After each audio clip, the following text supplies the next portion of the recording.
নমস্কাৰ বন্ধু বান্ধৱীসকল, মই আন এটি ভিডিঅ'লৈ পুনৰবাৰ আপোনালোকক স্বাগতম জনাইছোঁ। আজিৰ ভিডিঅ'টো হৈছে পাৰ হৈ যোৱা 15 আগষ্টৰ আগতীয়াকৈ কৰা এটা প্ৰাক চেলিব্ৰেশ্যনৰ সৰু ভিডিঅ'। মানে ছাত্ৰ ছাত্ৰীসকলক বুজাব বিচাৰিছিলোঁ যে জাতীয় পতাকাখনৰ মহত্ব কি বা স্বাধীনতা দিৱসে আমাক কি বুজায় তাৰ বিষয়ে কৰা এটা সৰু ভিডিঅ' আপোনালোকৰ লগত শ্বেয়াৰ কৰিব ওলাইছোঁ।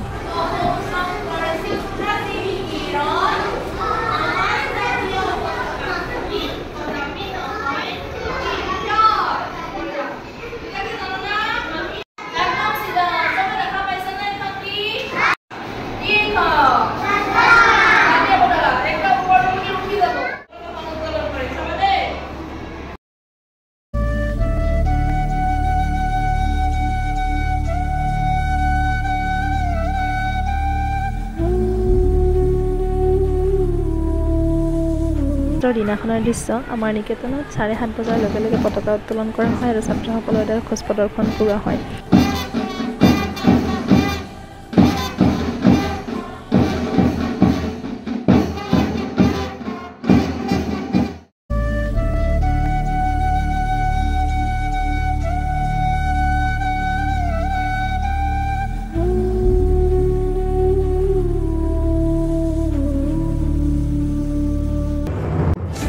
আৰু এয়া হৈছে ছাত্ৰ ছাত্ৰীসকলক ৰাখী বন্ধনৰ বিষয়ে বুজাবলৈ কৰা এটা সৰু প্ৰয়াস। ৰাখী বন্ধনটো আচলতে এটা কেনেকুৱা সম্বন্ধ সেইখিনি বুজাবলৈ এটা সৰু প্ৰয়াস কৰিছিলোঁ আৰু সেইখিনি আপোনালোকৰ লগত শ্বেয়াৰ কৰিম বুলি ওলাইছোঁ।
আহিছোঁ ৰাখী বন্ধনৰ দিনাখনৰ দৃশ্য অকণমান লৈ ৰাখী বন্ধন অনুষ্ঠানটো কেনেদৰে পালন কৰা হৈছে তাৰ এটা আভাস দিব বিচাৰিছোঁ। ল'ৰা ছোৱালী বহুত কাৰণে দুটা ছেকশ্যনত ৰাখী বন্ধন অনুষ্ঠানটো অনুষ্ঠিত কৰা হয়।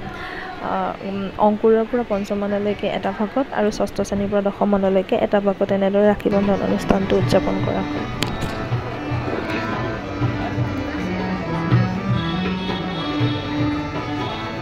মাতৃ দিৱস, পিতৃ দিৱস, শিক্ষক দিৱস, ৰাখী বন্ধন বিভিন্ন দিৱস আহে। কিন্তু বৰ্তমান পৰিস্থিতিটো এনেকুৱা হৈছে যে এটা দিৱস পালন কৰিলে সেই বস্তুটোক বা সেই দিনটোক আমি সন্মান কৰাটো নুবুজায়। আমি যদি ৰাখী বন্ধনটো পালন কৰোঁ তেতিয়াহ'লে আমি সদায় ভাতৃ ভক্তিৰ যিটো মৰম, যিটো আন্তৰিকতা, যিটো শ্ৰদ্ধা সন্মান সেইটো আমি সদায় বজাই ৰাখিব লাগিব। বৰ্তমান পৰিস্থিতিত কিমান কেনেকুৱা ঘটনা ঘটি আহিছে আমি সকলোৱে জ্ঞাত। অকল ৰাখী বন্ধনৰ দিনা ৰাখীডাল বান্ধি দিলেই জানো সেই দিৱসটো পূৰ্ণতা লাভ কৰে নেকি? এই দিৱসটো পূৰ্ণতা লাভ কৰিবলৈ হ'লে আমি প্ৰতিদিনে ভগ্নীৰ প্ৰতি যিটো আমাৰ নিৰাপত্তা প্ৰদানৰ দায়িত্ব সেইটো সদায় পালন কৰিব লাগিব। তেতিয়া সেই ৰাখীডালে পূৰ্ণতা লাভ কৰিব। এই শ্ৰাৱণী পূৰ্ণিমাত যিটো ৰাখী বন্ধন অনুষ্ঠান পালন কৰা হয় পবিত্ৰ অনুষ্ঠান, কিন্তু এই পবিত্ৰ অনুষ্ঠানটোৰ আমি মহত্ব কিমানে বুজি পাওঁ বা এই পবিত্ৰ অনুষ্ঠানটোক আমি কিমান পূৰ্ণতা দিব পাৰিছোঁ সেইটোৱে আচল কথা। পৌৰাণিক আখ্যান মতে কিছুমান ঘটনা আছে ৰাখীটোৰ আচলতে ক'ৰ পৰা সৃষ্টি হৈছিল, ৰাখী বন্ধন কেতিয়াৰ পৰা প্ৰচলন হৈছে, এটা দুটা নহয় বহুতকেইটা ঘটনা আছে। এতিয়া শিশুপাল শস্য আছিলে, কণ কণ ছাত্ৰ ছাত্ৰীসকলে হয়তো বুজি নাপাব, মই অভিভাৱকসকলৰ প্ৰতি উদ্দেশ্যে কৈছোঁ। তেতিয়া শিশুপাল বধ কৰিবৰ সময় হৈছিল। শিশুপাল বধ কৰোঁতে শ্ৰীকৃষ্ণই সুদৰ্শন চক্ৰ ব্যৱহাৰ কৰিছিল আৰু এই সুদৰ্শন চক্ৰ ব্যৱহাৰ কৰোঁতে শ্ৰীকৃষ্ণৰ আঙুলি আঘাতপ্ৰাপ্ত হৈছিল আৰু যেতিয়া আঘাতপ্ৰাপ্ত হৈছিল তেতিয়া পঞ্চপাণ্ডৱৰ পত্নী দ্ৰৌপদীয়ে তেখেতৰ শাৰীৰ মানে আঁচলৰ এটা ছাইড ফালি পেলাই শ্ৰীকৃষ্ণৰ আঙুলিত বান্ধি দিছিল আৰু এই কাৰ্যত শ্ৰীকৃষ্ণ খুব অভিভূত হৈ পৰিছিল আৰু তেতিয়াৰ পৰাই তাৰমানে শ্ৰীকৃষ্ণই ভাবিছিল যে মানে দ্ৰৌপদীক কি দিব নিৰাপত্তা দিব আজীৱন মহিলাক নিৰাপত্তা দিব বা দ্ৰৌপদীক ভগ্নীৰ স্থান দিব আৰু যেতিয়া দ্ৰৌপদীৰ বস্ত্ৰহৰণ হৈছিল তেতিয়া এফালে দ্ৰৌপদীৰ বস্ত্ৰহৰণ হৈ আছিল আৰু শ্ৰীকৃষ্ণই আনফালৰ পৰা বস্ত্ৰ দান কৰি আছিল আৰু মহাভাৰতত আমি গম পাইছোঁ যে শ্ৰীকৃষ্ণই এই যিটো দায়িত্ব লৈছিল যিটো সুদৰ্শন চক্ৰৰ আঘাতপ্ৰাপ্ত অৱস্থাত দ্ৰৌপদীয়ে শাৰীৰ আঁচল ফালি পেলাই বান্ধি দিয়াটো যিটো তেওঁ কথা দিছিল যে আজীৱন ৰক্ষা কৰিম নিৰাপত্তা দিম সেইটো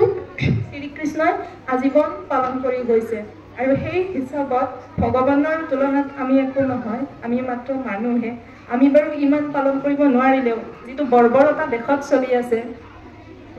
হলেও যদি নিৰাপত্তা দিব বিচাৰোঁ তেতিয়াহ'লে এই ৰাখীডালৰ মহত্ব আমি বুজিব লাগিব বুজাব লাগিব কণ কণ শিশুসকলে একো বুজি নাপায় ৰাখীডাল আজি ফূৰ্তিতে পিন্ধাব ল'ৰায়ো ল'ৰাক পিন্ধাব ছোৱালীও ছোৱালীক পিন্ধাব আনন্দৰ দৰে উৎসৱটো পালন কৰোঁ কিন্তু ইয়াৰ মহত্বটো কি আপোনালোকে শিশুসকলক বুজাব লাগিব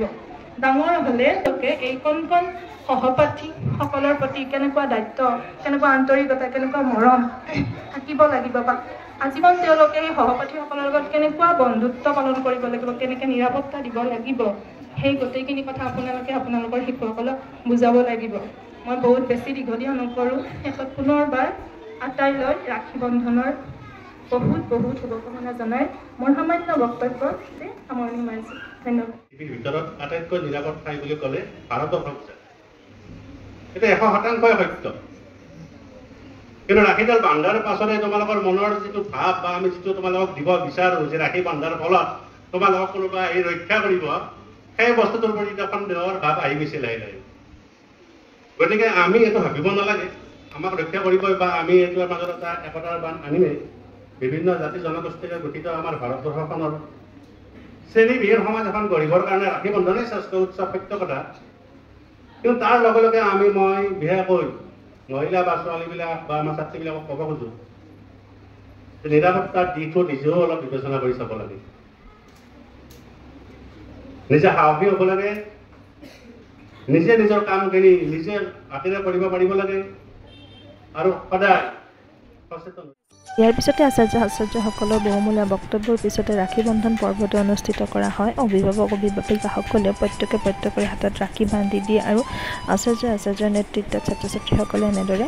ৰাখী ইজনে সিজনৰ হাতত বান্ধি এটা আনন্দৰ উৎসৱ পালন কৰে